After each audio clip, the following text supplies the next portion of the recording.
Welcome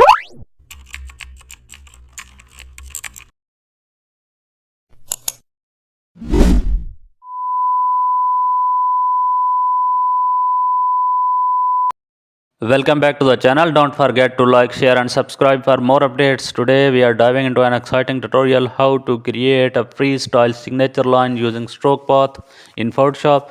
Start with the pen tool and draw your signature curve. Choose a thin calligraphy brush for a handwritten feel. Reduce brush spacing for smooth ink flow. Right click the path and select stroke path. Choose brush and enable pressure simulations and also apply the stroke to reveal a clean signature look. Now add a subtle drop shadow for depth. Use color overlay to smooth to match brand colors. Add slight noise for real pen effect.